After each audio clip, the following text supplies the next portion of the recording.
சரி, இன்னைக்கு கர்த்தருடைய வார்த்தைக்கு நேரா போவோம். ஏசாயா 58ஆம் அதிகாரம் 11ஆம் வசனம். ஏசாயா 58ஆம் அதிகாரம். கர்த்தர் நித்தமும் உன்னை நடத்தி மகா வறட்சியான காலங்களில் உன் ஆத்துமாவை திருப்தியாக்கி உன் எலும்புகளை திடமுள்ளதாக்குவார். நீ நீர்ப்பாய்ச்சலான தோட்டத்தை போலவும் வற்றாத நீரூற்றை போலவும் இருப்பாய். கர்த்தர் நித்தமும் உன்னை நடத்தி மகா வறட்சியான காலங்களில் உன் ஆத்துமாவை திருப்தியாக்கி உன் எலும்புகளை நினமுள்ளதாக்குவார். நீ நீர்ப்பாய்ச்சலான தோட்டத்தை போலவும் வற்றாத நீரூற்றை போலவும் இருப்பாய். முழு வசனமும் இப்படி இருந்தாலும் நம்ம இன்னைக்கு செய்திக்காக எடுத்துக்கொள்ள போறது என்னன்னா, அதனுடைய முதல் வரி, கர்த்தர் நித்தமும் உன்னை நடத்துவார். கர்த்தர் நித்தமும் உன்னை நடத்துவார். எல்லாரும் கண்களை மூடி ஜெபிப்போம். மகா பரிசுத்தம் உள்ள பிதாவே, இயேசு கிறிஸ்துவின் நாமத்தினால் உங்களுடைய சமூகத்துக்கு நேரம் வரம்பா. அப்பா, இன்னைக்கு நீங்க உங்க பிள்ளைங்களோட பேசுங்க ஆண்டவரே. உங்க பிள்ளைங்க ஏதோ ஒரு தேவையோட ஆண்டவரே உங்க சமூகத்துக்கு நேரம் வந்திருக்காங்க. அப்பா, அந்த தேவைகளை நீங்க நிறைவேற்றுங்க ஆண்டவரே. உங்க பிள்ளைகளோட நீர் பேசுங்க. என்னுடைய வார்த்தை ஒரு வார்த்தை கூட ஆண்டவரே இந்த பலிபீடத்துல இருந்து வரக்கூடாது. என்னிலிருந்து வர வார்த்தைகள் எல்லாம் உம்முடைய வார்த்தைகளா இருக்கணும் ஆண்டவரே. என்னை முற்றிலும் சமர்ப்பிக்கிறேன் ஆண்டவரே. என் குறைகளை எல்லாம் நீக்கி போடுங்க, நிறைவாக்குங்க, என்னை மறைச்சு கொள்ளுங்க, நீங்க வெளிப்படுங்கப்பா. நான் சிறுகட்டும் ஆண்டவரே, நீர் பெருகட்டும் ஆண்டவரே. என்னிலிருந்து வெளிப்படுங்க. உங்க பிள்ளைகளோட நீங்க பேசுங்க. அவங்க இருதயத்தை ஆற்றுங்க தேவை. இயேசுவின் மூலம் ஜெபிக்கிறோம் ஜீவனுள்ள நல்ல பிதாவே, ஆமென். கர்த்தர் நித்தமும் உன்னை நடத்துவார். இன்னைக்கான செய்தி என்னன்னா, கர்த்தர் நித்தமும் உன்னை நடத்துவார். இன்னைக்கு பாத்தீங்கன்னா, நம்ம மனிதர்களுடைய வாழ்க்கையில பல சமயங்கள்ல நம்முடைய லைஃப் எதை நோக்கி போகுதுன்னே நமக்கு தெரியாம இருக்கு. அடுத்து என்ன நடக்க போகுது, வீட்டுல இருக்கிற சூழ்நிலையை பார்க்கும்போது அடுத்து என்ன நடக்க போகுது, அடுத்து என்ன செய்யணும்ன்றதே நமக்கு தெரியாம இருக்கு. பல சமயங்கள் என்ன பண்ணிடுறோம், தப்பான முடிவு எடுத்துரும். எந்த பாதையில போறதுன்னு தெரியாம, ஆண்டவர்கிட்ட கேட்கவும் செய்யாம தவறான ஒரு பாதையை நம்ம என்ன பண்ணிடுறோம், சில சமயம் சூஸ் பண்ணிடுறோம். அது நிமித்தம் பாத்தீங்கன்னா சில விளைவுகளையும் நம்ம லைஃப்ல சந்திப்போம். அது ஒருவேளை கஷ்டத்துக்குள்ள போற விளைவுகளா இருக்கலாம், இல்ல பாவத்துக்கு நேராவே சில வழிகள் என்ன செஞ்சிடும், நம்மள வழி நடத்திட்டு போயிடும். ஆண்டவருடைய சத்தத்தை கேட்காம, அவருடைய சத்தத்துக்கு கீழ்ப்படியாம, அவர் எப்படி நடத்துறாரு, அவருடைய சித்தம் என்னன்னு தெரியாம இருக்கும்போது இந்த மாதிரி சில சமயங்கள்ல நம்ம நடக்க வேண்டிய சூழ்நிலையும் வந்துருது. வீட்டு சூழ்நிலையிலையும் பாத்தீங்கன்னா அப்படித்தான் இருக்கும். சில பேருக்கு வீட்டுல கடன் பிரச்சனை, அப்படித்தானே, பிரச்சனைகள் மேல பிரச்சனை இருக்கு. அதை எப்படி சரி செய்யறதுன்னு தெரியல. நமக்கு கடன் பிரச்சனை இருக்கு, வாங்கிட்டோம், ஏதோ ஒரு சூழ்நிலையில வாங்கிட்டோம். அந்த பிரச்சனையில எப்படி அதை சரி செய்யறது, அந்த பிரச்சனையில கடன் எல்லாம் எப்படி அடைக்கிறதுன்னு நமக்கு ஒரு வழி தெரியல. ஒருவேளை பிசினஸ் பண்ணலாம், பிசினஸ் எப்படி அடுத்த கட்டத்துக்கு கொண்டு போறதுன்னு நமக்கு தெரியல. தொழில எப்படி அடுத்த கட்டத்துக்கு கொண்டு போறது, வேலையில எப்படி நம்ம அடுத்த கட்டத்துக்கு போறது, படிப்புல எப்படி அடுத்த கட்டத்துக்கு போறது, படிச்சு முடிச்சோன்னு என்ன பண்ண போறோம், இது எல்லாத்தையுமே நம்மளை வழி நடத்துறதுக்கு ஆண்டவருடைய வழிநடத்துதல் தான் தேவை. ஏன்னா மனிதர்கள் வழி நடத்தலாம், நம்மளே கூட நம்மளை வழி நடத்த முடியும். சுயாதீனத்தை ஆண்டவர் நமக்கு கொடுத்துருக்கிறாரு தான். ஆனா முக்கியமானது எதுன்னு ஆவிக்குரிய வாழ்க்கையில தேவன் கிட்ட அவர்கிட்ட கேட்கணும், ஆண்டவரே என்ன நீங்க வழி நடத்துங்க, இந்த பிரச்சனையில இருந்து நான் எப்படி வெளியே வர்றதுன்னு எனக்கு தெரியல, எனக்கு நீங்க என்ன பண்ணணும், எனக்கு நீங்க தான் உதவி செய்யணும். ஏன்னா வசனம் அப்படித்தான் சொல்லுது, கர்த்தர் நித்தமும் உன்னை நடத்துவோம். நடத்துறதுன்னா என்னதுன்னா வழி நடத்துறது தான். நம்மள இப்ப எங்க அப்பா வந்து டிராவல்ஸ் வச்சிருக்காங்க. மக்களை வந்து டூரிஸ்ட் கூட்டு போகும்போது என்ன பண்ணுவாங்க, ஒரு வழி நடத்துறவர் கூட இருப்பாங்க. வழி நடத்துறவர் கூட இருக்கும்போதுதான் என்ன நடக்கும்னா, போற ஆட்களுக்கு தெரியும், அவங்களுக்கு வந்து புதுசா போறவங்களுக்கு ஒண்ணுமே தெரியாது இல்லையா. வழி நடத்துறவங்க தான் அங்க இருக்கிற காரியங்கள்லாம் அவங்களுக்கு சொல்லுவாங்க. அதே போலதான் நம்முடைய லைஃப்பை பத்தி நம்மளை படைச்ச ஆண்டவருக்கு தான் தெரியும். அப்ப அவர் நம்மளை வழி நடத்தும் பொழுது, எப்பா உன்னை நான் இதுக்காகத்தான் படைச்சேன், உன்னை இந்த நோக்கத்துக்காகத்தான் இந்த பூமிக்கே நான் கொண்டு வந்தேன், இதுக்கப்புறம் நீ இந்த வேலையை தான் செய்யணும், உன் பிள்ளைகளை இப்படித்தான் படிக்க வைக்கணும், உன் பிள்ளைகளை இப்படிதான் நீ வளர்க்கணும், அவங்களுடைய எதிர்காலம் இதுதான். இதெல்லாம் நம்ம ஆண்டவர்கிட்ட கேட்கும் பொழுது ஆண்டவர் நமக்கு வெளிப்படுத்துவார். நீங்க டைரக்டா வந்து ஆண்டவர் காதை பிடிச்சி இழுத்து காதுக்குள்ள சொல்லுவாருன்னா எதிர்பார்க்க கூடாது. ஆனா ஆண்டவர் எப்படியோ ஆண்டவர் என்ன பண்ணுவாரு, நமக்கு அதை வெளிப்படுத்திடுவார். வசனத்தின் மூலமா இருக்கட்டும், சில சமயம் ஆண்டவர் உள்ளத்துல பேசுவார். நான் அதை கேட்டிருக்கேன். உள்ளத்துல இருந்து சத்தம் வந்து அது லிட்டரலாவும் கேட்டிருக்கு, உள்ளத்துல இருந்து சத்தம் வருது. சோ ஆண்டவர் இப்படித்தான் பேசுவாருன்னு கிடையாது, எப்படி வேணா பேசுவார். தேவ மனிதர்களுக்கு கொண்டு பேசுவார். இன்னைக்கு பிரசங்கம் பண்றவங்களே என்ன கொண்டு கூட ஆண்டவர் பேசுவார். உங்க பாஸ்டரை கொண்டு கூட ஆண்டவர் பேசுவார். உங்க அப்பா அம்மாவை கொடுத்து உங்க அப்பா அம்மாவை கொண்டும் ஆண்டவர் என்ன பண்ணுவார்? பேசுவார். தேவனுடைய சத்தம் ஆண்டவர் நம்மள அழகா வழி நடத்துறதா இருக்கும். சரி, இந்த ஏசாயா 58ஆம் அதிகாரத்துல 11ஆம் வசனத்துல படிச்சோம் இல்லையா, கர்த்தர் நித்தமும் உன்னை நடத்துவார். அவர் எந்த சூழ்நிலையில ஆண்டவர் இந்த வார்த்தையை கொடுக்குறாருன்னா, அப்ப பாத்தீங்கன்னா ஜனங்கள்லாம் நல்ல உபவாசம்லாம் நல்லா இருக்கிற ஆட்கள் தான். இந்த ரெட்டு உடுத்தி நல்லா என்ன பண்ணுவாங்க, சரீரத்தை ஒடுக்கி என்ன பண்ணிக்கிறாங்க, உபவாசம் இருந்துக்கிறாங்க. ஆனா ஆண்டவர் என்ன சொல்றாரு, நான் விரும்புற உபவாசம் அது கிடையாதுப்பா, நீ ஏழைகளுக்கு உதவி செய்யணும், பசியுள்ளவனுக்கு சாப்பாடு கொடு, வஸ்திரம் இல்லையா அவனுக்கு நீ ட்ரெஸ் வாங்கி கொடு, சிறைப்பட்டு இருக்கிறவனை போய் பாரு, அவனை விடுவிக்க கொடுமானா விடுவி, இதுதான் எனக்கு ஏற்ற உபவாசம் அப்படின்னு சொல்லிட்டு இப்படிலாம் நீ செய்யும் போது அப்பொழுது விடிய காலங்களுக்கு போய் போலவும் வெளிச்சம் அப்படின்னு தொடங்கி ஆண்டவர் என்ன பண்றாரு, வரிசையா அந்த ஆசீர்வாதங்களை சொல்லிட்டே வர்றாரு. அந்த ஆசீர்வாதங்கள்ல ஒண்ணுதான் கர்த்தர் நித்தமும் உன்னை நடத்துவார். கர்த்தர் நித்தமும் உன்னை நடத்துவார் என்ற ஆசீர்வாதம் அன்னைக்கு இஸ்ரவேல் ஜனங்களுக்கு கொடுத்த அந்த ஆசீர்வாத வார்த்தை இன்னைக்கு நமக்கு அது வாக்குத்தத்தமா இருக்கு. வாக்குத்தத்தம்னா என்ன? நான் விசுவாசிக்கும் போது நான் அதை சுதந்திரித்துக் கொள்ள முடியும். நான் விசுவாசிச்சேன்னா அதை நான் என்ன பண்ண முடியும், சுதந்திரித்துக் கொள்ள முடியும். நான் விசுவாசிக்காம வெறும் வசனம் மட்டும் இருக்குன்னு நான் காதுல கேட்டேன்னா அது என் லைஃப்ல நடக்குமா? ஏதோ ஒரு வாக்கியம் மாதிரி இருக்கும். ஆனா நான் எப்ப விசுவாசிக்கிறேனோ, கர்த்தரால என்ன நடத்த முடியும்னு நான் எப்ப விசுவாசிக்கிறேனோ அப்ப என்ன பண்ணுவாரு, கர்த்தர் நம்மள நடத்துவார். பைபிள்ல இருந்து சில உதாரணங்களை பார்ப்போம், நம்முடைய விசுவாசத்தை தூண்டக்கூடிய சில உதாரணங்களை பார்ப்போமே. ஆண்டவர் பைபிள்லயும் நம்ம பார்க்கலாம், நிறைய இடத்துல தன்னுடைய ஜனங்களை வழி நடத்திட்டு வந்ததை பார்க்கலாம். ஆபிரகாமை பார்க்கலாம், இஸ்ரவேல் ஜனங்களை பார்க்கலாம், தாவீதை பார்க்கலாம். புதிய ஏற்பாட்டுக்கு வந்தீங்கன்னா பிலிப்புவை வழி நடத்திருப்பாரு, பவுலை வழி நடத்திருப்பாரு. இது போல ஏகப்பட்ட உதாரணங்கள் இருந்தாலும் இன்னைக்கு நம்ம ஒரு சில உதாரணங்களை பார்ப்போமே. ஆதியாகமம் 12ஆம் அதிகாரம் 1ல இருந்து 9 வரைக்கும் இருக்கிற வசனங்கள் எடுத்து வாசிங்க யாராவது. இன்னைக்கு கொஞ்சம் வசனங்கள் நீங்க தான் வாசிக்க போறீங்க. கர்த்தர் ஆபிரகாமை நோக்கி, நீ உன் தேசத்தையும் உன் இனத்தையும் உன் தகப்பனுடைய வீட்டையும் விட்டு புறப்பட்டு நான் உனக்கு காண்பிக்கும் தேசத்துக்கு போ. நான் உன்னை பெரிய ஜாதியாக்கி உன்னை ஆசீர்வதித்து உன் பேரை பெருமைப்படுத்துவேன். நீ ஆசீர்வாதமாய் இருப்பாய். உன்னை ஆசீர்வதிக்கிறவர்களை ஆசீர்வதிப்பேன், உன்னை சபிக்கிறவனை சபிப்பேன். பூமியில் உள்ள வம்சங்கள் எல்லாம் உனக்குள் ஆசீர்வதிக்கப்படும் என்றார். சரி, வீட்டுல போய் நீங்க மிச்சத்தை வாசித்து பார்த்துக்கோங்க. இந்த இடத்துல ஆபிரகாம் வந்து ஆறாம் ஒரு இடத்துல வந்து வாழ்ந்துட்டு வர. அப்ப ஆண்டவரை பத்தி அவருக்கு எப்படி தெரிந்ததுன்னு பைபிள்ல போடப்படல. ஆனா இப்படியும் ஆண்டவருடைய ஒரு என்கவுண்டர் நடந்தது.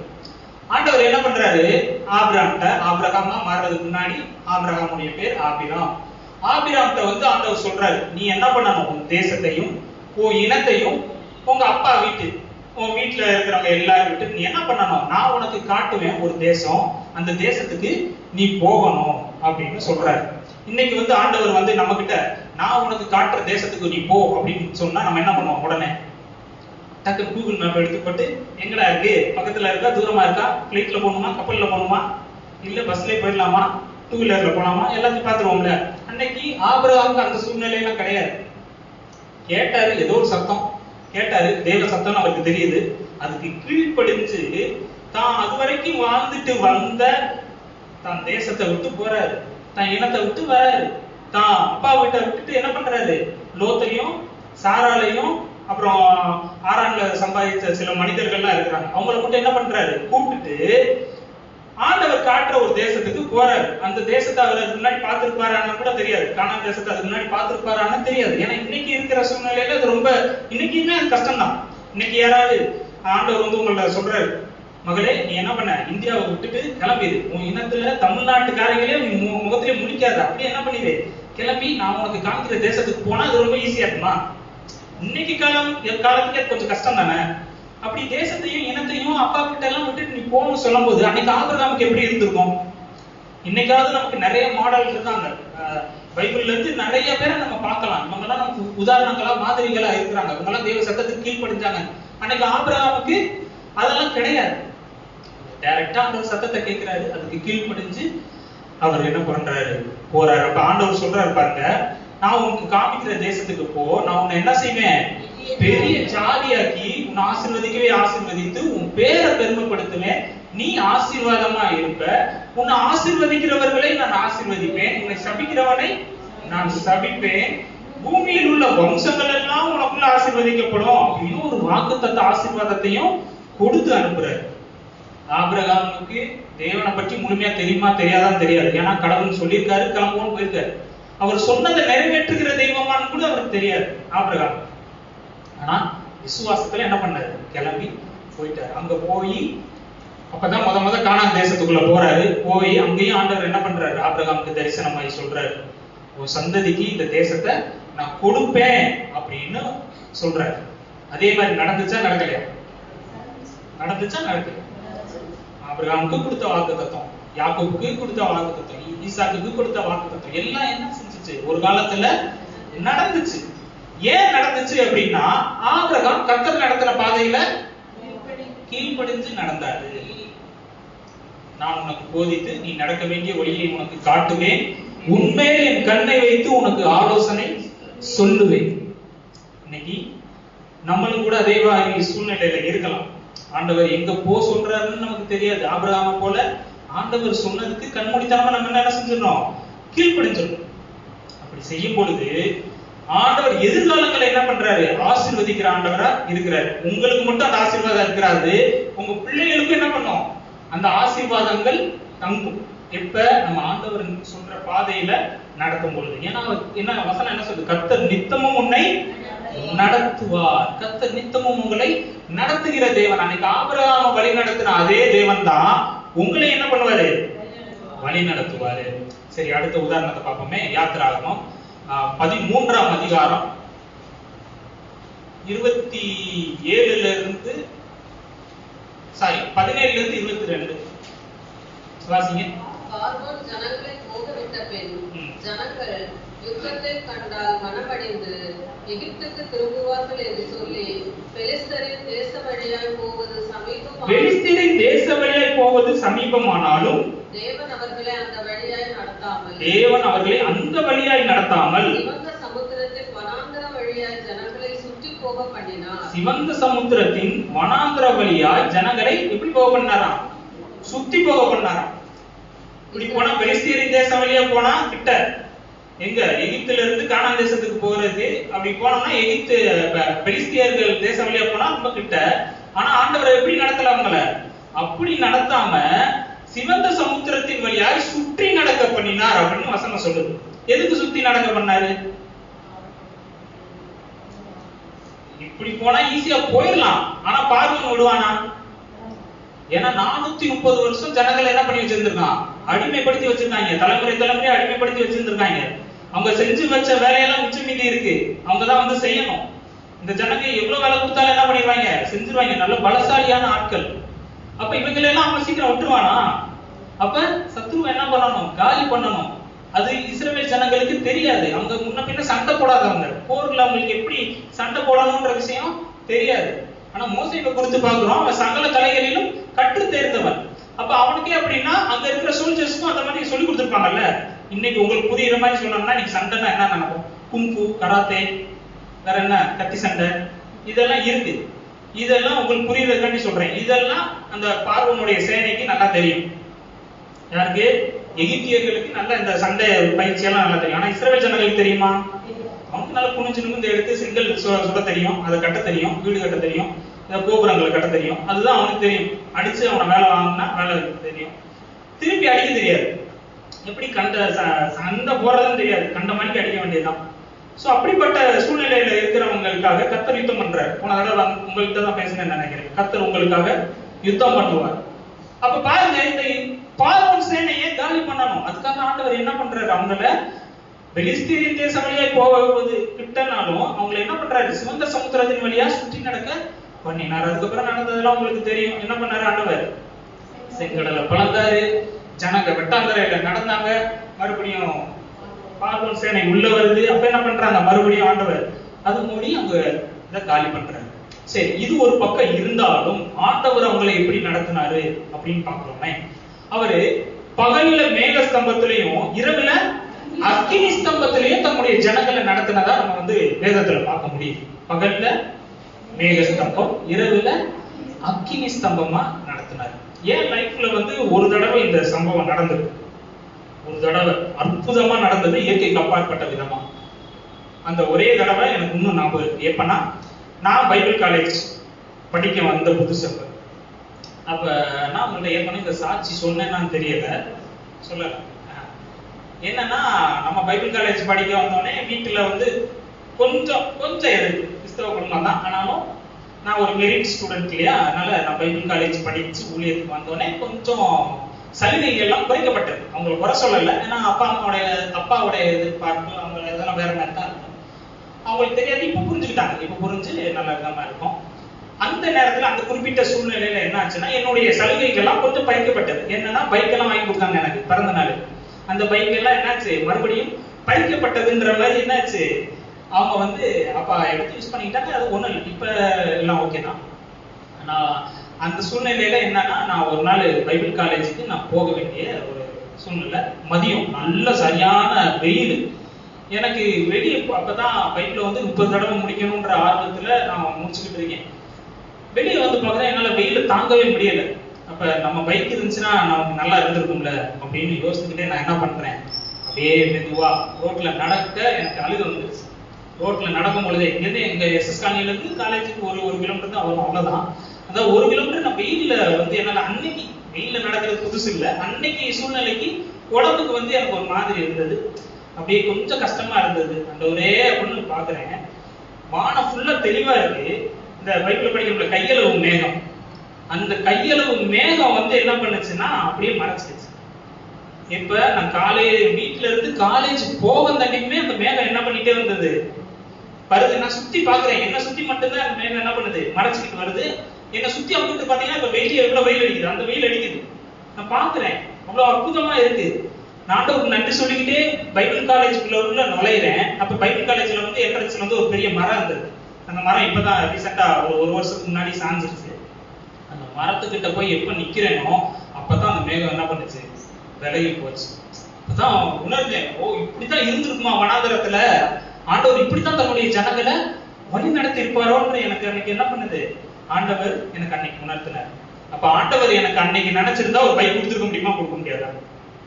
கொடுத்துருக்க முடியும். அது நான் அவருக்கு என்ன பெரியதா, இந்த உலகத்தை படைச்சது அவர் தான், சோலார் சிஸ்டத்தை படைச்சது அவர் தான், கேலக்சியை படைச்சது அவர் தான், யூனிவர்ஸை படைச்சது அவர் தான். அவருக்கு என்ன ஒரு பைக் வாங்கி கொடுக்க தெரியாதா எனக்கு? ஆனா என் ஆண்டவர் அப்படி நடத்தல. அவர் எனக்கு அற்புதம்னா என்னன்றத காட்டுன வழியில தான் ஆண்டவர் என்ன பண்ணாரு, என்ன நடத்தினார். இன்னைக்கு வரைக்கும் எனக்கு பைக் இல்லை, மாமா பைக்கை தான் யூஸ் பண்றேன். ஆனா ஆண்டவர் என்ன பண்றாரு, அன்னைக்கான தேவைகளை கரெக்டா சந்திச்சு என்ன பண்ணிடுறாரு, அற்புதமா நடத்துறாரு. ஒருவேளை நம்மளும் கூட இதே சூழ்நிலையில இருக்கலாம். ஆண்டவர் நம்மளை எப்படி நடத்தலையே, அப்படி நடத்தலையே, பிலிஸ்தீரின் தேச வழியா போய்தான் ஈஸியா போய் சேர்ந்திருக்கலாமே, நம்மளை எதுக்கு வனாந்தரத்துல கூட்டு போறாரு, கஷ்டமா இருக்கே அப்படின்னு நம்ம நினைக்கலாம். ஆனா வனாந்தரத்துல ஆண்டவர் என்ன பண்றாரு, பகல்ல மேகஸ்தம்பமாகவும் இரவுல அக்கினி ஸ்தம்பமாகவும் இருந்து என்ன பண்ணுவாரு, ஆண்டவர் நம்மளை நடத்துவார். நீங்க வனாந்தர பாதையில போற மாதிரி இருக்கா, கவலையே படாதீங்க, கர்த்தர் உங்க கூட தான் இருக்கிறார்.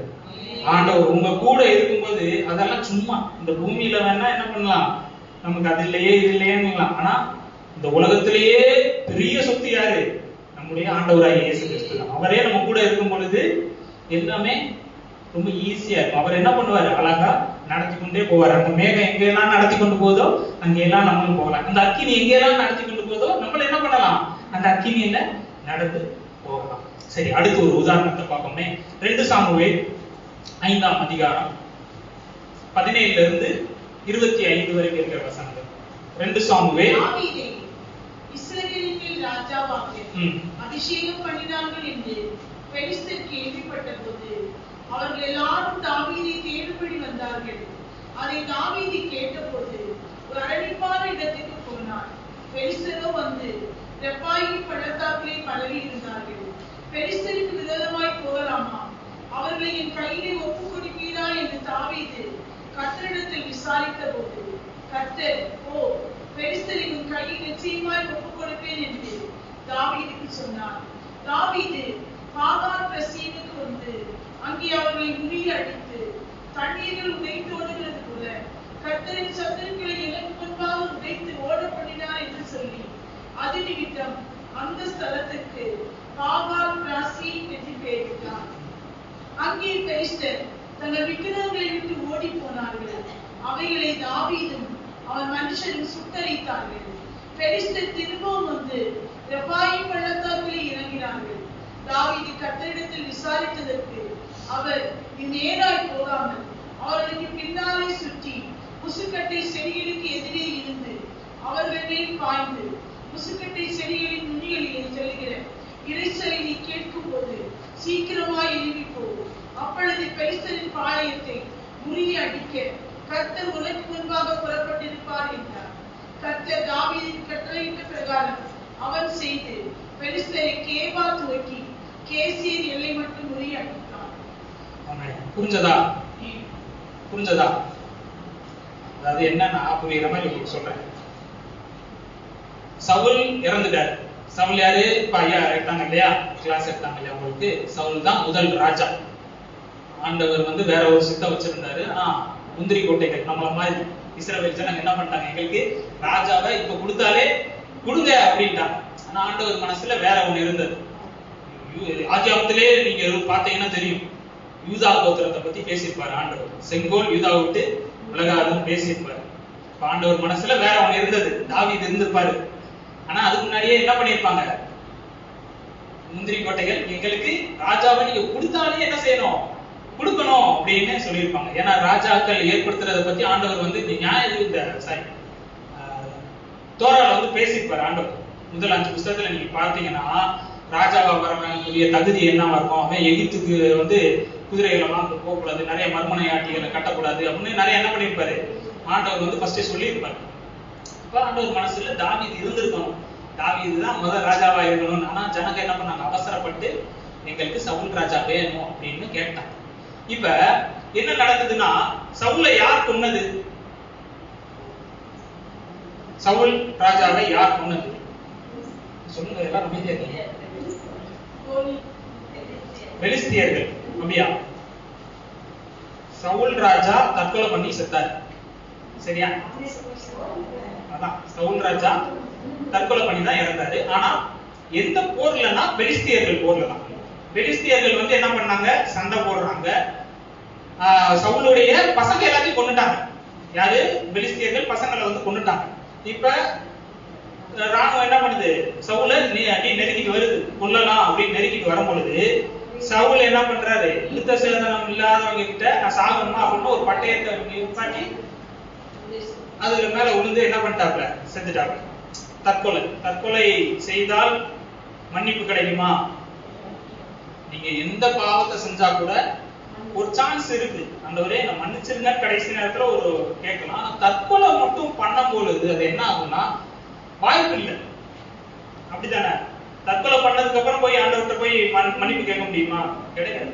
அதனால உங்களுக்கு அப்படி ஒரு எண்ணங்கள் வந்தாலுமே நம்ம என்ன பண்ணிருக்கணும், ஆண்டவருடைய நாமத்தினாலையும் அவருடைய ரத்தத்தினாலையும் கேன்சல் பண்ணிடணும் அப்படிப்பட்ட எண்ணங்கள். எனக்கு வந்துருக்கு.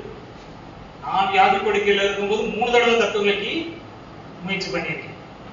சோ அது ஒரு சாட்சி, அது நேரம் வரும்பொழுது கர்த்தருடைய நாமத்துக்காக அதை நான் சொல்றேன். அப்ப ஆண்டவர் என்னை கைவிடல, ஏன்னா அந்த சூழ்நிலையே வேற, அந்த அப்புறம் இப்ப கிடைச்ச ரெவலேஷன் வேற. அப்ப பாருங்க, தற்கொலை பண்ணிட்டு இறந்துட்டாப்ல. யாரு? சவுல் இறந்துட்டாரு. எந்த போர்ல? பெலிஸ்தியர்களோட நடந்த போர்ல. இப்ப அடுத்து ஜனங்கள்லாம் வராங்க, இஸ்ரவேல் ஜனங்கள்லாம் தாவீது கிட்ட வந்து கேக்குறாங்க, தாவீது ராஜா நீங்க என்ன பண்ணீங்க, சவுல் ராஜாவா இருக்கும் போதே நீங்க வந்து இஸ்ரவேலை நடத்தி கொண்டு போனீங்க, நடத்தி கொண்டு வந்தீங்க. இப்ப நீங்க தான் சரியான ஆளு, ஆண்டவர் உங்களை தான் என்ன பண்ணிருக்காரு, இஸ்ரவேலின் மேல தலைவனா ஏற்படுத்தி வச்சிருக்கிறாரு. இப்ப நீங்க தான் என்ன பண்ணணும், எங்களை வழி நடத்தணும் அப்படின்னு சொல்றாங்க. அப்ப எப்ரோன்ல இருக்கிற தாவீது, எப்ரோன்றது ஒரு இடம், அது வரைக்கும் யூதாவை மட்டும் நடத்திக்கிட்டு வருவார். யூதாவை ஒரு 7.5 வருஷம் அரசாட்சி செய்வாரு. அதுக்கப்புறம் யூதாவையும் இஸ்ரவேல் ஜனங்கள் எடுத்தாங்க இல்லையா, அந்த 2 சார்ட் இருக்கு பாருங்க, அதுல யூதாவையும் இஸ்ரவேல் ஜனங்களை 2ஐயும் சேர்த்து ஒரு 33 வருஷம் என்ன பண்ணிருப்பாரு, சாரி 33 வருஷம் 33 வருஷம் என்ன பண்ணிருப்பாரு, அரசாட்சி பண்ணியிருப்பாரு. சோ டோட்டலா பாத்தீங்கன்னா கிட்டத்தட்ட ஒரு 40 வருஷம் வந்து அரசாட்சி பண்ணியிருப்பாரு. இப்ப ஜனங்க என்ன பண்றாங்க, வந்து கேக்குறாங்க, நீங்க தான் என்ன பண்ணணும், எங்களை ராஜ்யத்தை யூதா மட்டும் ஆளுறீங்களே, எங்களுக்கு சேர்த்து என்ன பண்ணணும், நீங்க தான் ராஜாவா இருக்கணும் அப்படின்னு சமஸ்த இஸ்ரவேலுக்கும், ஐயோ ஒரு வார்த்தை சொன்னாங்க இல்லையா, சமஸ்த இஸ்ரவேல். சமஸ்த இஸ்ரவேலுக்கு இப்ப ராஜா யாரு? தாவீது. தாவீது வந்து ராஜாவாயிட்டார். இத கேள்விப்படுறாங்க பெலிஸ்தியர்கள். கேள்விப்பட்டுட்டு என்ன பண்றாங்கன்னா, தாவீதை பாக்குறதுக்கு வராங்க. எதுக்கு? சமரசம் பண்ணவா? அவங்க பிளான் வேற. ஏற்கனவே அங்க ராஜா இல்ல, இஸ்ரவேல் ஜனங்ககிட்ட ராஜா இல்ல. சவுல் என்ன பண்ணிட்டா, தற்கொலை பண்ணி செத்துட்டான், பிள்ளைங்களையும் காலி பண்ணிட்டோம், நீ இஸ்ரேல் நாட்டை ஈஸியா பிடிச்சுக்கலாம் அப்படின்னு நம்ம நினைக்கும் போது, தாவீதுன்னு ஒருத்தன் வந்து என்ன பண்றான், ஆளுகை செய்ய வரானே அப்படின்ட்டு அவனை பார்க்க வராங்க. தாவீது என்ன பண்ணாங்க, அரணிப்பான ஒரு பட்டணத்துல போய் ஆண்டவர்கிட்ட கேட்கிறான், ஆண்டவரே பெலிஸ்தியர்கள் வராங்க, நான் யுத்தம் பண்ண போலாமா போக கூடாதா அப்படின்னு கேட்கிறான். ஆண்டவர் என்ன போய் சொன்னாரு, போகலாம், நிச்சயமா அவங்கள உன் கையில ஒப்பு கொடுப்பேன் அப்படின்னு.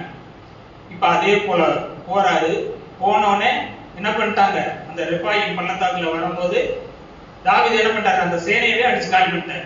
அது போட்டிருக்கு, தண்ணீர்கள் உடைஞ்சு ஓடுற மாதிரி என்ன பண்ணாங்களாம், பெலிஸ்தியர்கள் உடைஞ்சு ஓடினாங்க. அப்ப தண்ணீர் இப்படி ஊத்துனோம்னா எங்கிட்டு போகுதுன்னு நமக்கு தெரியுமா, அது இங்கிட்டு போகும் இங்கிட்டு போகும் இப்படி போகும் எப்படி எல்லாம் போகும். அந்த மாதிரி சிதறப்பட்டு என்ன பண்ணாங்க, பெலிஸ்தியர்கள் ஓடுனாங்க. போயிட்டு சும்மா இருந்தாங்களான்னா கிடையாது, மறுபடியும் என்ன பண்ணாங்க, அதே போல ரெப்பாயின் பள்ளத்தாக்குக்கு மறுபடியும் வராங்க. இப்ப தாவீது என்ன பண்றாரு, மறுபடியும் ஆண்டவர்கிட்ட போய் கேட்கிறாரு. இப்ப ஆண்டவர் என்ன சொல்றாருன்னா, ஒரு பிளான் போட்டு கொடுக்குறாரு, நீ போருக்கு போ, ஆனா நீ என்ன பண்ண, நேரா போகாத, அவங்களுக்கு சுத்தி அவங்க பின்னாடி வந்து முசுக்கட்ட செடி இருக்கு பாத்தியா, அந்த செடிக்கு முன்னாடி இரு, அதுக்கு மேல வந்து ஒரு இறைச்சல் கேட்டோடனே நீ போய் அட்டாக் பண்ணு அப்படின்னு ஆண்டவர் என்ன பண்றாரு, ஒரு பிளான் போட்டு கொடுக்குறாரு. யாருக்கு? தாவீது ராஜாவுக்கு கொடுக்கிறார். அதே போல தாவீது ராஜா செஞ்ச உடனே அங்க என்ன செஞ்சது, ஒரு வெற்றி கிடைச்சது. சரி, இதுதான் இதோட சூழ்நிலை. இதுல நம்ம கற்றுக்கொள்ள வேண்டிய இன்னொரு விஷயம் இருக்கு. முதல் தடவை தாவீது யார்கிட்ட போய் கேட்டாரு, ஆண்டவர்கிட்ட கேட்டாரு. இரண்டாவது தடவை யார்கிட்ட கேட்டாரு, ஆண்டவர்கிட்ட கேட்டாரு. இதுக்கு முன்னாடி தாவீது பெலிஸ்தியர்களை பார்த்ததே கிடையாதா, அவங்களோட போர் செஞ்சதே கிடையாதா? அவர் சின்ன பையனா இருக்கும் போதே அன்னைமார்களுக்கு ஸ்நாக்ஸ் கொண்டு போய் கொடுக்கும் போது என்ன பண்ணாரு, கோலியாத்த 5 கூழாங்கல் எடுத்து போய் ஒத்த கல்லால அடிச்சு காலி பண்ணாரு. அப்படித்தானே? ஒத்த கல்லில காலி பண்ணி பெலிஸ்திய சேனையவே என்னது விரட்டின ஆளுதான் யாரு, தாவீது. இப்ப அதே பெலிஸ்திய சேனை தான் வருது. அன்னைக்கு சின்ன பையனா இருக்கும் போதே அந்த தில் இருந்தது, இன்னைக்கு எனக்கு இருக்காதா, இன்னைக்கு என் முன்னாடி பெரிய ராணுவமே இருக்கு அப்படின்னு போய் நின்றாரா தாவீது? அப்படி நிக்கல, தன்னுடைய சுய பலத்தவே அவர் பார்க்கணும். இரண்டாவது தடவை ஆண்டவர்கிட்ட போய் கேட்கும்போது என்ன பண்ண, ஆண்டவர்கிட்ட தான் போய் கேட்கிறாரு, ஆண்டவரே பெலிஸ்தியர்கள் வராங்க, அவங்கள போய் அட்டாக் பண்ணலாமா அப்படின்னு. இப்போ நிச்சயமா அவங்களை என்ன பண்ணுவேன், உன் கையில ஒப்பு கொடுப்பேன்றாரு. இது இரண்டாவது சான்ஸ். அடுத்து என்ன பண்றாரு, மூணாவது தடவை. ஃபர்ஸ்ட் வந்து கோலியாத்து கிட்ட இருக்கும்போது ஒரு தடவை போர் புடிச்சு ஜெயிச்சாரு. இப்ப மூணாவது தடவை வந்துருச்சு. மூணாவது தடவையும் இப்ப என்ன, நான் ஏற்கனவே 2 தடவை பெலிஸ்தியர்களை காலி பண்ணியிருக்கேன், இப்ப நான் சுய பலத்தை நம்பி போறேன்னு போனாரா? கிடையாது. இப்ப போர் வந்தாலும் யார்கிட்ட தான் போய் நின்றாரு, கர்த்தர்கிட்ட தான் போய் நின்றாரு. ஆண்டவர் ஒரு பிளான் போட்டு கொடுக்குறாரு, முசுக்கட்ட செடிகளுக்கு முன்னாடி ஏறு, அவங்க வரும்போது என்ன பண்ணணும், அட்டாக் பண்ணு அப்படின்னு. இதுல இருந்து நம்ம என்ன கற்றுக்கொள்ளலாம்னா, சில சூழ்நிலைகளை வந்து நம்ம மேற்கொள்ள முடியுறது போல தெரியும். ஏற்கனவே நான் இதை பார்த்தது தானே, என் பிசினஸ்ல நான் இதை பார்க்காத பிரச்சனையா, என் ஃபேமிலியில இதை நான் பார்க்காத பிரச்சனையா, லாஸ்ட் டைம் இப்படிதான் எனக்கு பிரச்சனை வந்துச்சு, நான் இப்படிதான் சரி பண்ணேன் அப்படின்னு நம்ம இருக்கிறனாலதான் கர்த்தர்கிட்ட நம்ம என்ன செய்ய மாட்டோம், ஆலோசனைய கேட்க மாட்டோம். ஏன்னா ஆண்டவர் லாஸ்ட் டைம் வேற மாதிரி வழி நடத்திருப்பாரு. உங்க சூழ்நிலைய நீங்க மேற்கொள்றதுக்கு ஒரு கல்லை வச்சு நீ அடின்னு சொல்லியிருப்பாரு, அடிச்சிருப்பீங்க. அடுத்த தடவை நீ சும்மா போய் போருக்கு போன்றிருப்பீங்க, அடிச்சிருப்பீங்க. அடுத்த ஆண்டவர் என்ன சொல்லியிருப்பாரு, நீ முசுக்கட்ட செடிக்கு முன்னாடி போய் நெல்லு, அவங்களுக்கு பின்னாடி எது சத்தம் கேட்கும்போது போய் அடி.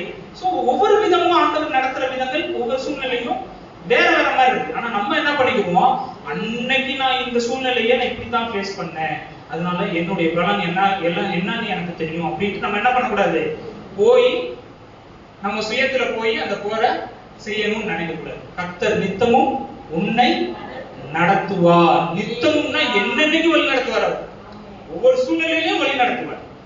அப்ப எந்த சூழ்நிலையா இருந்தாலும் நம்முடைய எக்ஸ்பீரியன்ஸை நம்பாம ஆண்டவரை மட்டும் நம்பிட்டு அவர்கிட்ட போய் கேட்கணும். சரி, நேரம் கம்மியா இருக்கனால கொஞ்சம் சீக்கிரம் முடிக்க பாக்குறேன். அப்போஸ்தலர் 8ஆம் அதிகாரம்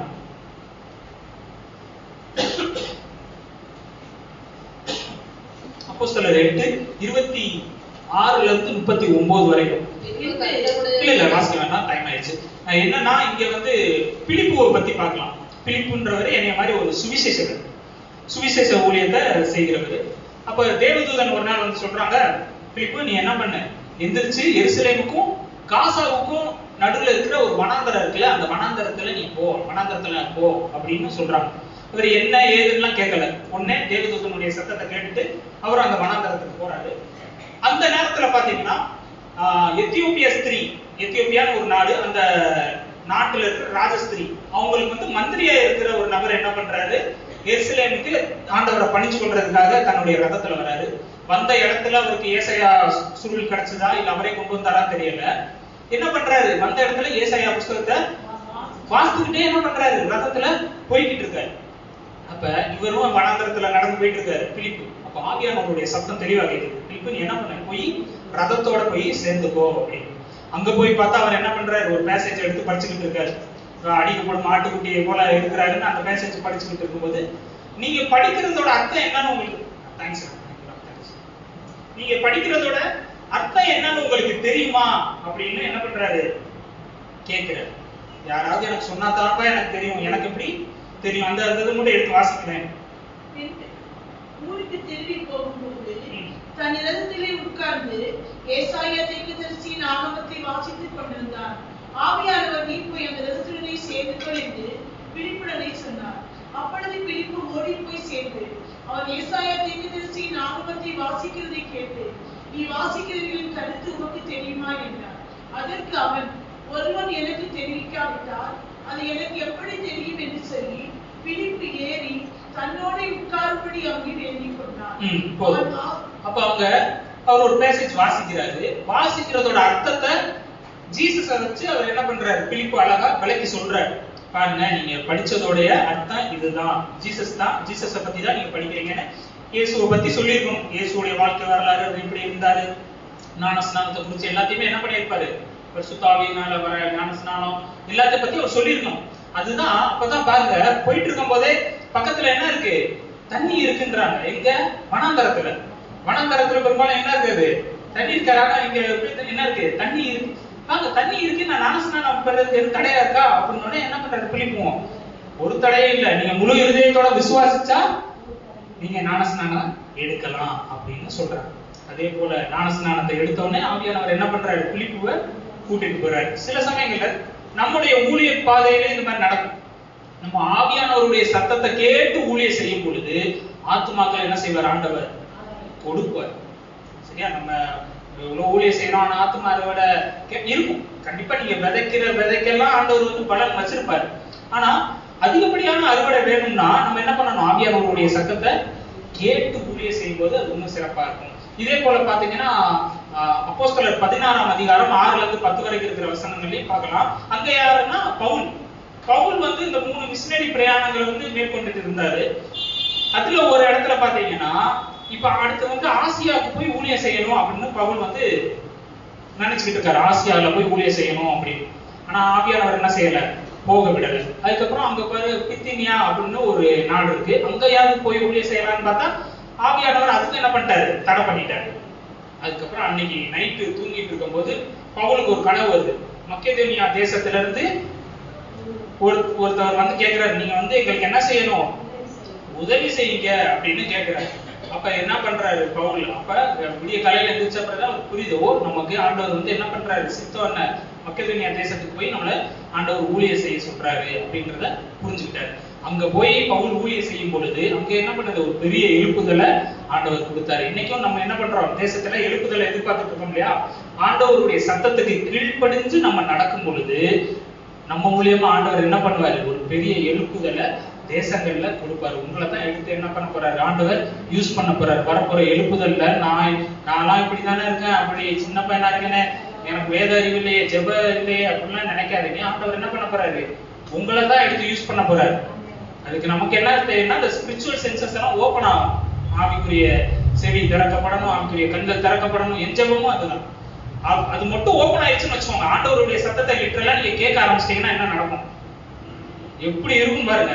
அவர் சொல்றத செஞ்சாலே சக்சஸ் தான். ஜனங்க லட்சங்கள்லாம் இல்ல, கோடிக்கணக்கில் வருவாங்க உங்களை தேடி. அப்ப நீங்க உங்க பிரேயர் பாயிண்ட்ல ஒரு பாயிண்ட கூட்டிக்கோங்க. ஆண்டவரே உங்க சத்தத்தை நான் என்ன செய்யணும்? கேட்கணும். லிட்டரலா நான் என்ன கேட்கணும் ஆண்டவரே. மனசுல இருந்து பேசுறீங்க, அது ஒரு சந்தோஷம் தான். பைபிள்ல இருந்து பேசுறீங்க, சந்தோஷம் தான். ஆனா நான் என்ன பண்ணணும்? இன்னும் லிட்டரலா அப்படியே நான் என்ன பண்ணணும்? உங்க சத்தத்தை கேட்டு நான் ஊழியம் செய்யணும் அப்படின்னு நீங்க ஜெபிச்சு பாருங்க. ஏன் ஜெபமும் அதுதான். சரி, இத்தனை உதாரணங்கள் நம்முடைய விசுவாசத்தை அதிகப்படுத்துறதுக்காண்டி நம்ம பார்த்தோம் இல்லையா? இப்ப நம்முடைய ஆண்டவர் எப்படிப்பட்ட ஆண்டவர் அதையும் பார்த்துக்கணும். அவரால் நம்மளை வழி நடத்த முடியுமா? ஏன்னா கர்த்தர் நித்தமும் உன்னை நடத்துவார்னு வசனம் சொல்லுது இல்லையா? ஆண்டவரால என்ன நிச்சயம் அவரால் நடத்த முடியுமா அப்படின்னு நம்ம பார்த்தோம்னா, நம்ம ஏற்கனவே பார்த்துக்கலாம். 1 கொரிந்தியர் 3:16, 1 கொரிந்தியர் 6:19 பார்க்கிறோம். நீங்களே தேவனுடைய ஆலயம். தற்போது பாருங்க, எனக்கு பிடிச்ச வசனம். நீங்களே தேவனுடைய ஆலயமா இருக்கிறீங்க. அப்ப தேவன் எங்கே வாசம் பண்றாரு? 2 கொரிந்தியர் 6:14, யோவான் 14:23, யோவான் 17:21 23 தேவாதி தேவன் நமக்குள்ள வாசம் பண்றாரு. கொலோசியர் 1:27, கலாத்தியர் 2:20 இயேசு கிறிஸ்து எனக்குள்ள வாசம் பண்றாரு. 1 கொரிந்தியர் 3:16, ரோமர் 8:11 பார்க்கிறோம். பரிசுத்த ஆவியானவர் எனக்குள்ள வாசம் பண்ணுகிறார். நமக்குள்ள தேவன் வாசம் பண்றாரு. நம்ம தேவனுடைய ஆலயமா இருக்கிறோம். இப்ப பிதா எனக்குள்ள இருக்கிறாரு, அவர் எப்படிப்பட்டவர்? சங்கீதம் 23:2-3 பார்க்கிறோம். அதை எடுத்து வாசிங்களேன். சங்கீதம் 23:2-3 எடுத்து வாசிங்க.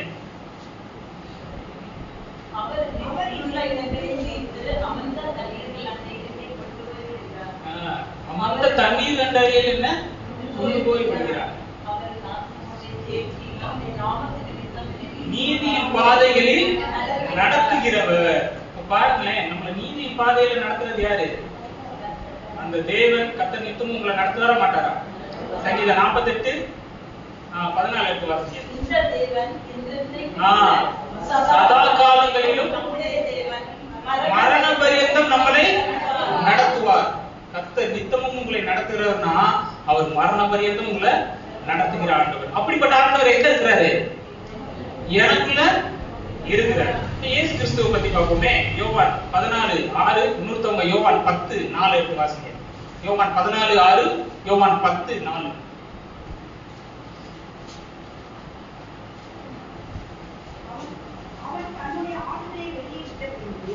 அவைகளுக்கு முன்பாக நடந்து கொள்கிறான்.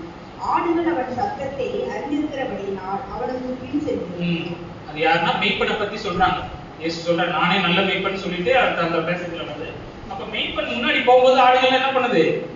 சத்தத்தை கேட்டு வருது. அவரும் நடத்துகிறவர் தான். நம்மள இயேசு கிறிஸ்து என்ன பண்ணுவாரு? நம்முடைய வாழ்க்கையை நடத்தக்கூடியவர். அடுத்த வசனம். நானே வழியும் சத்தியமும் ஜீவனுமாய் இருக்கிறேன். அப்ப அவர்தான் வழி. அவர்தான் வழி. அந்த வழியில என்ன பண்ணுவாரு? இயேசு கிறிஸ்து நம்மள நடத்தக்கூடியவரா இருக்கிறார். பரிசுத்த ஆவியானவரை குறித்து நம்ம பார்க்கலாம். ரோமர் 8:14 ஒருத்தவங்க எடுத்து வாசிங்க. இன்னொருத்தவங்க யோவான் 16:13 எடுத்து வாசிங்க. யோவான் 16:13, யோவான் ரோமர் 8:14. நாம் தேவனுடைய பிள்ளைகளாய் இருக்கிறோம் என்று ஆவியானவர் தாமே நம்முடைய ஆவியுடனே கூட சாட்சி கொடுக்கிறார். எது? ரோமர் 8:14. 14 வாசிங்க. மேலும் எவர்கள் தேவனுடைய ஆவியினாலே நடத்தப்படுகிறார்களோ அவர்கள் தேவனுடைய பிள்ளைகளாய் இருக்கிறார்கள். அப்ப எவர்கள் தேவனுடைய ஆவியினாலே நடத்தப்படுகிறார்களோ, அந்த வேர்டை பாருங்க, நடத்தப்படுகிறார்களோ. அப்ப ஆவியானவர் நம்மள என்ன பண்றாரு? நடத்துறாரு. அழகா என்ன பண்றாரு? நடத்தி கொண்டு போறாரு. அடுத்த வசனத்தை வாசிங்க. யோவான் 16:13. நீங்கள் என் நாமத்தினாலே எதை கேட்கிறீர்களோ 14:13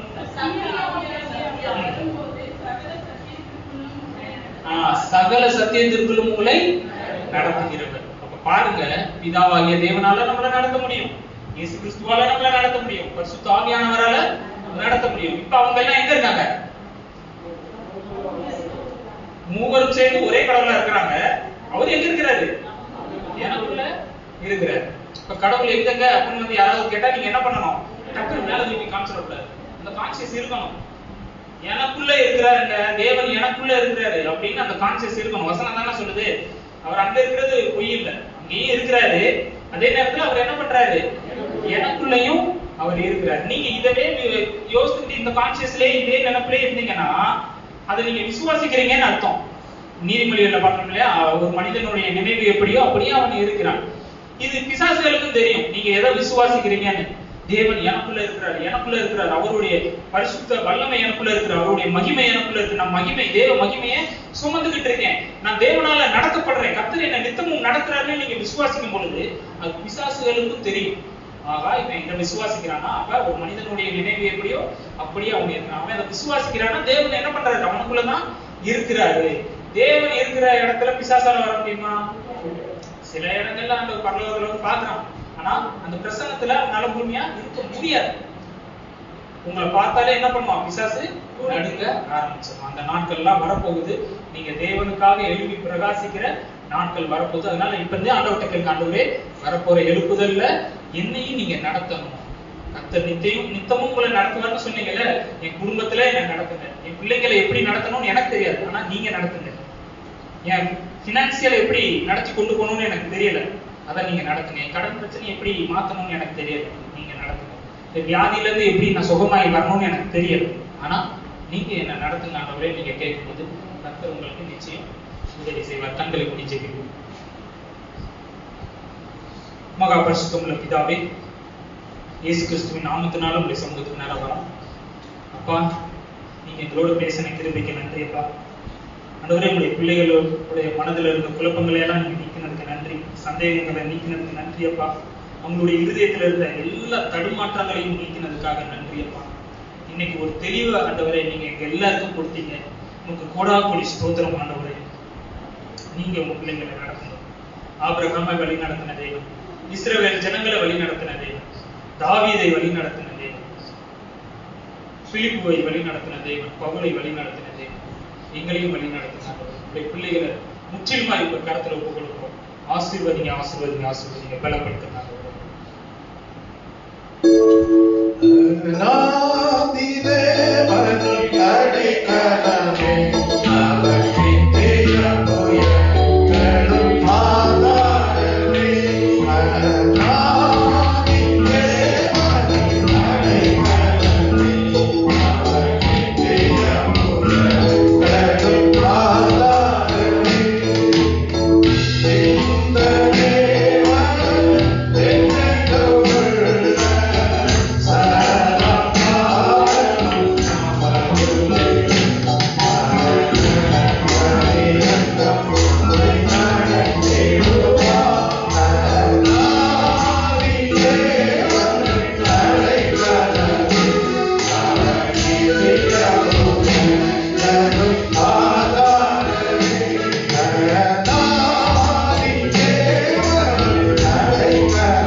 வெளிப்படுத்தின எல்லா தெய்வீக வார்த்தைகளுக்காக தேவனை ஸ்தோத்தரிப்போம். ஸ்தோத்திரம், ஸ்தோத்திரம், ஸ்தோத்திரம். ஆபிரகாமை வழி நடத்தின தேவன் இன்றைக்கும் தம்முடைய ஜனங்களை, தேவனை விசுவாசிக்கிற ஜனங்களை அவருடைய சித்தத்தின்படி வழி நடத்தி ஆசீர்வதிக்க வல்லவராயிருக்கிற தயவுக்காக தேவனை ஸ்தோத்தரிப்போம். ஸ்தோத்திரம், ஸ்தோத்திரம், ஸ்தோத்திரம்.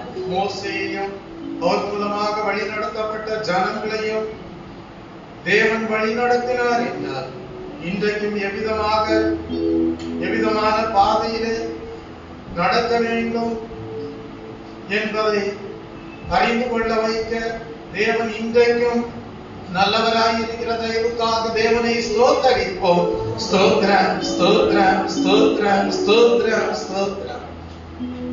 தாவீதுக்கு பெலிஸ்தர் மேல் வெற்றியை கொடுப்பதற்கு ஏதுவாக தேவன் வழி நடத்தினார் என்றால், தெய்வ பிள்ளைகளே, உங்களுக்கும் ஜெயம் கர்த்தரால் வரும்படியாக தேவன் வழி நடத்த நல்லவராய் இருக்கிற தயவுக்காக தேவனை ஸ்தோத்தரிப்போம். ஸ்தோத்திரம், ஸ்தோத்திரம், ஸ்தோத்திரம், ஸ்தோத்திரம், ஸ்தோத்திரம். பவுலுடைய ஊழிய பாதையிலே மக்கெதோனியா தேசத்திற்கு கொண்டு சென்று ஒரு எழுப்புதலை ஏற்படுத்தினார் என்றால், உங்கள் ஒவ்வொருடைய ஊழிய பாதையிலேயும் தேவன் தம்முடைய சித்தத்தின்படியே வழி நடத்தி ஆத்துமாக்களுக்கு பிரயோஜனமாய் இருக்க நல்லவராய் இருந்து வழி நடத்த கிருபை உள்ளவராய் இருக்கிற தயவுக்காக தேவனை ஸ்தோத்தரிப்போம். ஸ்தோத்திரம், ஸ்தோத்திரம், ஸ்தோத்திரம், ஸ்தோத்திரம், ஸ்தோத்திரம். பரலோகத்திலே வாசம் என்கிற தேவன் நொறுங்குண்ட இருதயம் உள்ளவர்களுக்கு சமீபமாயிருந்து நறுங்குண்ட ஆவி உள்ளவர்களை ரட்சித்து பணிந்த ஆத்மாவுடைய உள்ளத்திலே உண்மையான மனந்திருப்புதலோடு ஜீவிக்கிற தேவ பிள்ளைகளுடைய உள்ளத்திலே திரித்துவ தேவன் ஒரே தேவனாக வாசம் பண்ணி இந்த புதிய ஏற்பாட்டு காலத்திலே வழி நடத்தக்கூடியவராக இருக்கிற தயவுக்காக தேவனை ஸ்தோத்தரிப்போம். ஸ்தோத்திரம், ஸ்தோத்திரம், ஸ்தோத்திரம். நம்மை ஜீவனுள்ள தேவனுடைய ஆலயமாக்கி நமக்குள்ளே வாசம் பண்ணுகிற, நமக்குள்ளே உலாவி வருகிற, நம்மோடு பேசுகிற தேவனாய் இருக்கிற தயவுக்காக தேவனை ஸ்தோத்தரிப்போம். ஸ்தோத்திரம், ஸ்தோத்திரம், ஸ்தோத்திரம். அப்படிப்பட்ட தேவன் தான் நமக்கு வாக்குத்தத்தம் கொடுத்திருக்கிறார். என்றென்றைக்கும் உள்ள சதா காலங்களிலும் நான் உன்னுடனே கூட இருப்பேன், உன்னை விட்டு விலகுவதும் இல்லை, உன்னை கைவிடுவதும் இல்லை. கிறிஸ்துவின் வருகையின் நாள் பரியந்தம் நம்மை நடத்த நல்லவராய் இருக்கிற தயவுக்காக தேவனை ஸ்தோத்தரிப்போம். ஸ்தோத்திரம், ஸ்தோத்திரம், ஸ்தோத்திரம். கிறிஸ்துவின் வருகையின் நாள் தாமதம் அடையுமே ஆனால் நம் ஒவ்வொருவருக்கும் சரீரத்திலே ஒரு மரண நாள் உண்டு. அந்நாள் வரைக்கும் நம்மை வழி நடத்தி மறுமையிலே நித்திய ஜீவனை அடைய பண்ண அவருடைய ஆசீர்வாதத்திற்கு பங்குள்ளவர்களாக காணப்படும்படியாக மேன்மையான பரலோக சுதந்திரத்திலே நமக்கு பங்கு கொடுத்து நம்மை மேன்மைப்படுத்த உண்மையுள்ளவராக இருக்கிற தயவுக்காக தேவனை ஸ்தோத்தரிப்போம். ஸ்தோத்திரம், ஸ்தோத்திரம், ஸ்தோத்திரம். அநாதி தேவனும் அடைக்கலமே, அவர்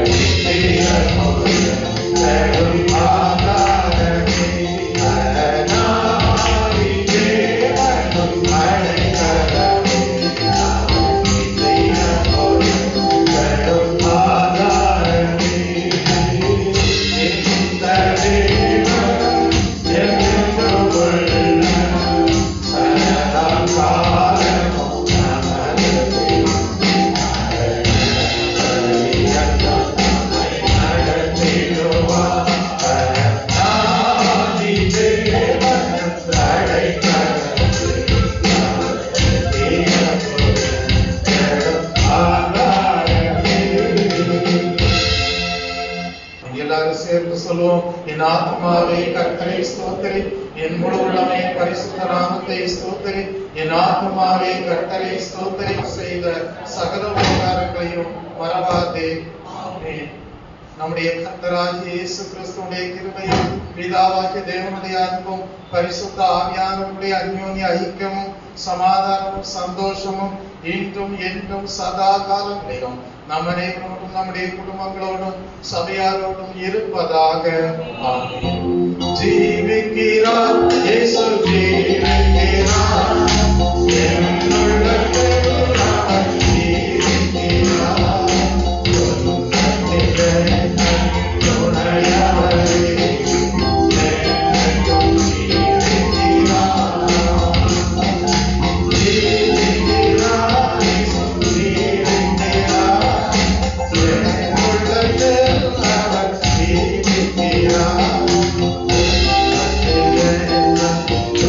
Yeah.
எழுதப்பட்ட வசனத்தின் மூலமாக தேவ ஆவியானவர் இந்த நாளிலே வெளிப்படுத்தின சத்தியங்கள் உங்கள் வாழ்க்கை பாதையிலேயும் ஆசீர்வாதமாக நிறைவேற தேவன் தாமே உங்களை வழிநடத்தி பலப்படுத்தி மேன்மைப்படுத்துவாராக.